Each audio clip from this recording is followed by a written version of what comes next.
Hello everyone, আসসালামু আলাইকুম। আশা করছি সবাই ভালো আছেন, সুস্থ আছেন। আমি আজকে আপনাদেরকে করে দেখাবো যে ইলিশ মাছের ভর্তা। প্রথমে কড়াইতে সরিষার তেল দিয়ে দিয়েছি। এবারে আমি লবণ হলুদ মাখানো মাছগুলো ছেড়ে দিচ্ছি। তো মজার বিষয় হচ্ছে আমি আগে মাছ ছাড়তে জানতাম না তেলের মধ্যে। তো প্রায়ই আমার হাত পড়ে যেত, খোসা পড়ে যেত। আমার খুব কাছের একজন মানুষ ছিল, সে আমাকে শিখাইছে কিভাবে মাছ দিতে, মানে মাছকে আদর করে আলতো আলতো ভাবে তেলের মধ্যে ছেড়ে দিতে। এখন সত্যি আমার হাত পুড়ে না আর। মাছটা এক পাশ হয়ে গেছে, এখন আমি উল্টাই দিব।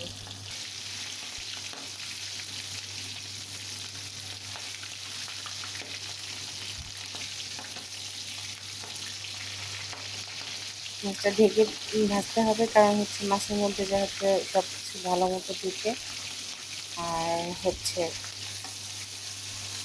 মাছটা যাতে মচমচা হয়, তাহলে ভর্তাটা ভালো হবে।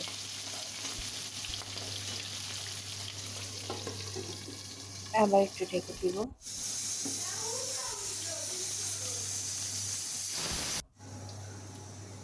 আমার মাছ ভাজা কমপ্লিট। এবার আমি পেঁয়াজ রসুন আর মরিচ দিয়ে দিলাম, মাছগুলো উঠিয়ে নেব।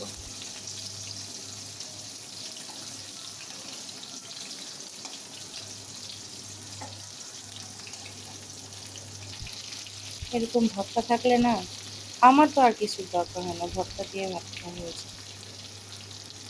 তো লবণ দিয়ে দিলাম, আপনাদের স্বাদ অনুযায়ী আপনারা লবণ দিয়ে দিবেন। মাছটা এরকম লাল লাল করে ভেজে নেবেন। আর যে পেঁয়াজ মরিচ আর রসুন আছে, এটা হালকা করে ভাজবেন। আমি ব্লেন্ডারে দিয়ে দিলাম। যেহেতু সরিষার তেলে ভাজা হয়েছে, সরিষার তেল দিতে হবে না। রেডি হয়ে গেল